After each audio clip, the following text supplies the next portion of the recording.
Good morning students. आज हम 8th class का आदिवासी दीकू और एक सवर्ण युग की कल्पना के बारे में पढ़ेंगे कि उत्तराखंड के जो आदिवासी का जो क्षेत्र है उसके बारे में जानकारी लेंगे कि आदिवासी दीकू और वो सब कुछ कैसे अपना जीवन यापन या कैसे एक अच्छे युग की कल्पना की थी।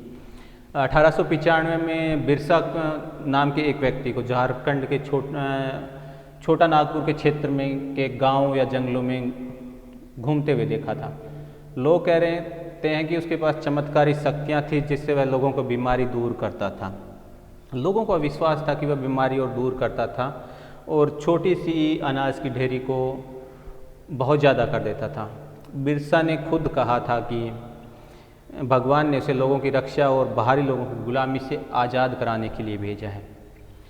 थोड़े से समय के बाद हजारों लोग बिरसा के पीछे चलने लग गए।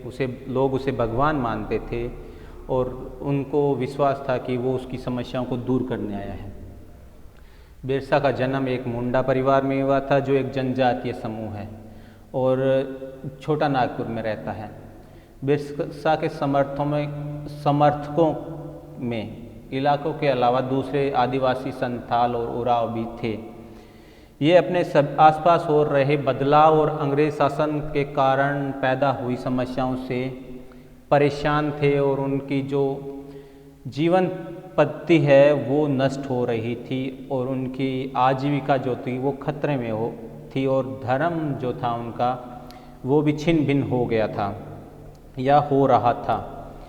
बिरसा का जन्म मुंडा परिवार में हुआ। मुंडा एक जनजातीय समूह है। बिरसा किन समस्याओं को हल करना चाहता था जिन्हें दीकू कहा करते थे कि वे जो बाहरी लोग हैं उनके इलाकों को गुलाम कैसे बना लिया। अंग्रेज़ों के राज में आदिवासियों के साथ क्या क्या हो रहा था, आदिवासियों का जीवन किस तरह बदल रहा था, इस बारे में हम विचार करेंगे। पहले साल जो आपने पढ़ा था आदिवासी समाजों के बारे में वो ज़्यादातर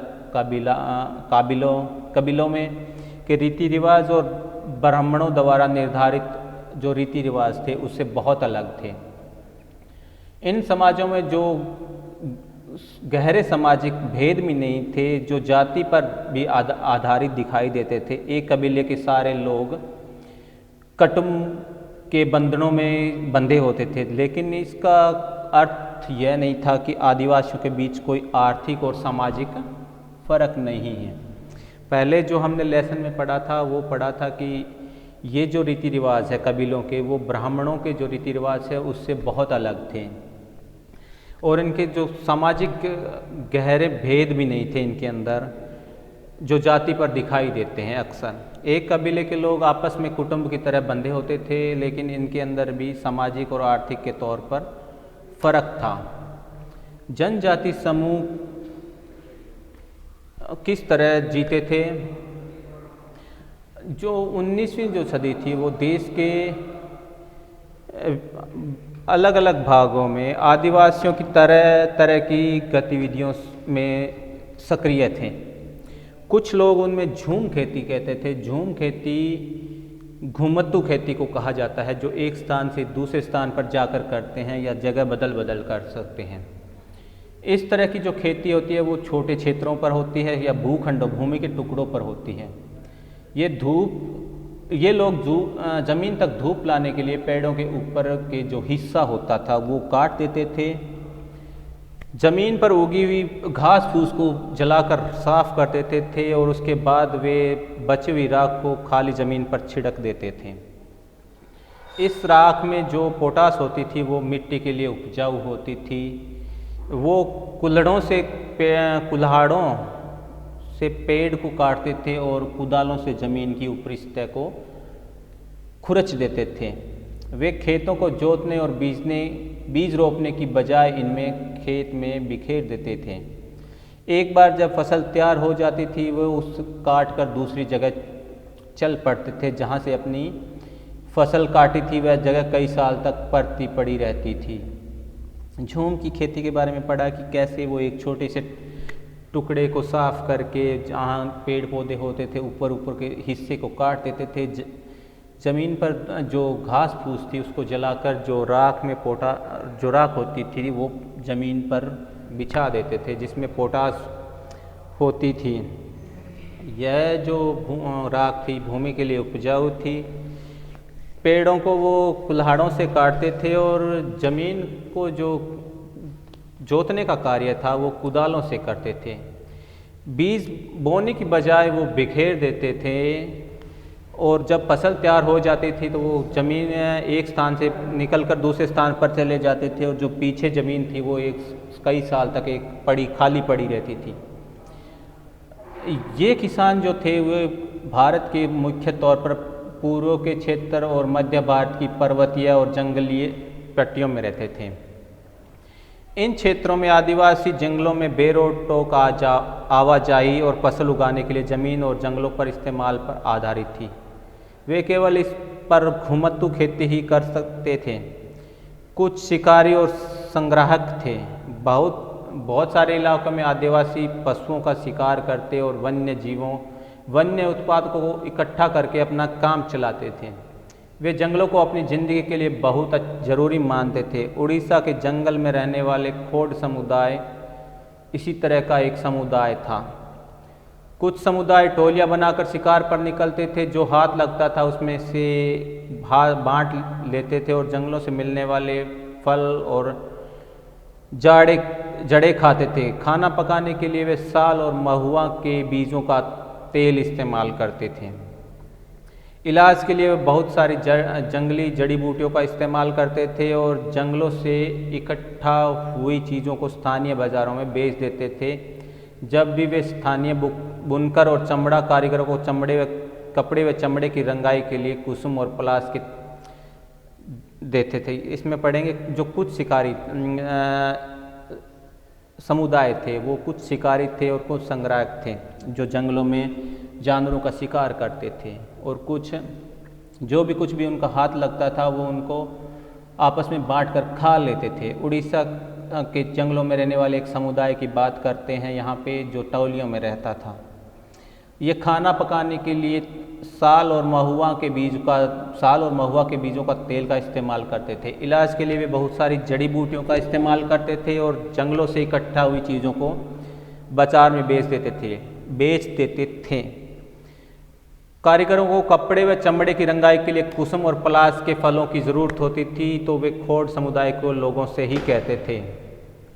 इस समुदाय को चावल और अन्य अनाज कहाँ से मिलते हैं, कई बार चीज़ों की अदला बदली से काम चल जाता था। वे अपनी कीमती वन उत्पादों के बदले ज़रूरत की चीज़ें ले लेते थे। कई बार उन्हें चीज़ें खरीदने के लिए अपनी मुट्ठी भर आमदनी का सहारा लेना पड़ता था। उनमें से कुछ लोग गाँव में नौकरी करते थे, कोई बोझ ढोने का काम करता था तो कोई सड़क निर्माण में कार्य करता था। कई आदिवासी खेत मजदूर थे। जब भी वन उत्पाद कम पड़ जाते थे आदिवासियों को मजदूरी के लिए ज़्यादा भटकना पड़ता।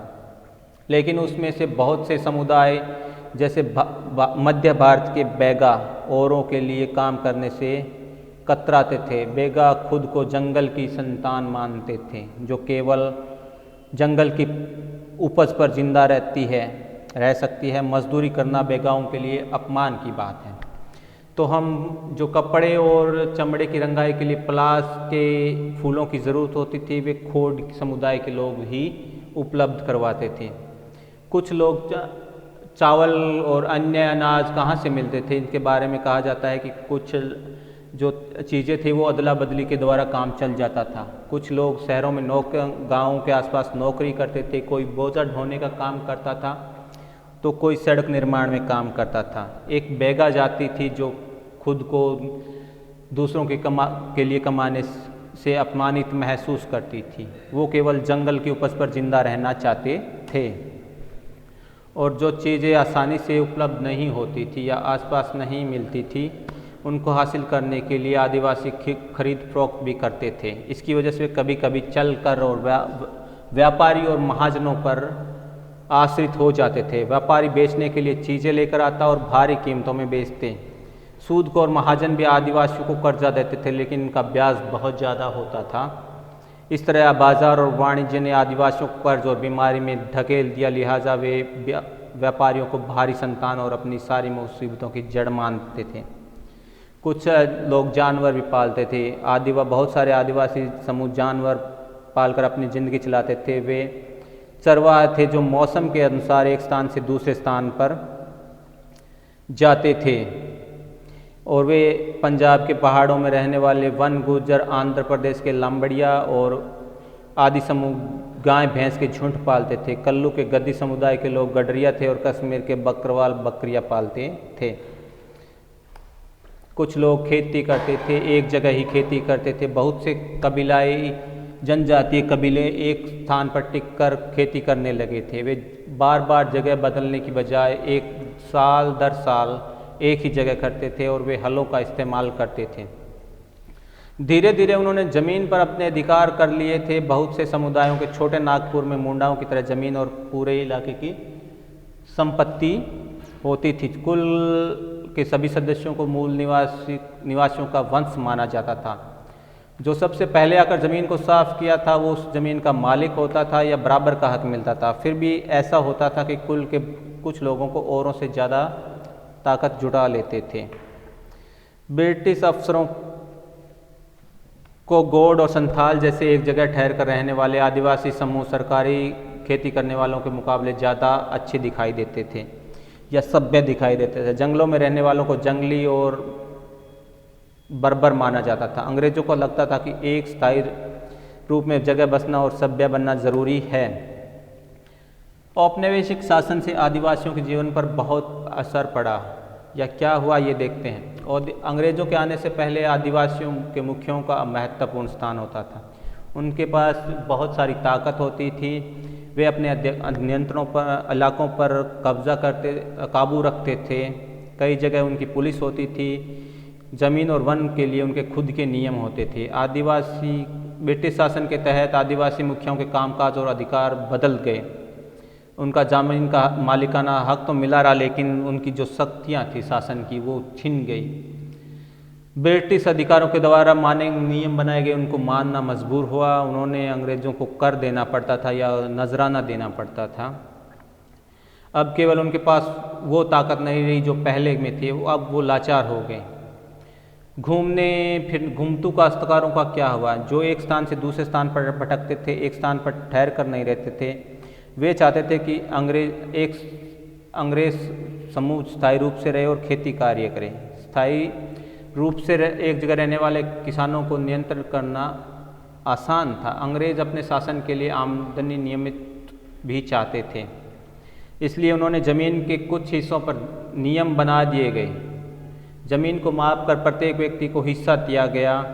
किसे कितना कर दिया, किसे कितना लगान देना होता है वो भूस्वामी और दूसरे पट्टेदार घोषित किया गया, जैसे कि आप भाग 2 में देख चुके हैं।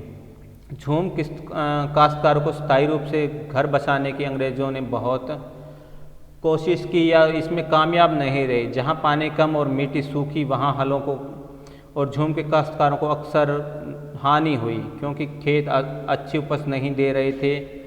इसलिए पूर्व के राज्यों के जो काश्तकार थे वो इस बात पर अड़े रहे कि वो परंपरागत ढंग से ही जीने दिया जाए। ठीक है, वन और उनके कानून। जैसे कि आपने देखा आदिवासियों का जीवन जंगल से बहुत अच्छा जुड़ा हुआ था। उनके वन में काफ़ी बदलाव हुए। तो इसके बाद हम अगले वीडियो में अगली क्लास में हम पढ़ेंगे कि वन और उन कानून और उनके प्रभाव आदिवासियों को कैसे प्रभावित किया। इस लेसन में हम बिरसा के मुंडा के जनजातियों के बारे में पढ़े, कैसे वो रहते थे, कैसे उनके खेती करने का ढंग था, कि कैसे वो एक स्थान से दूसरे स्थान पर जाते थे, पशु पालते थे, और अंग्रेज़ों के आने के बाद उनके जीवन में क्या बदलाव हुआ। धन्यवाद। आज के लिए इतना ही।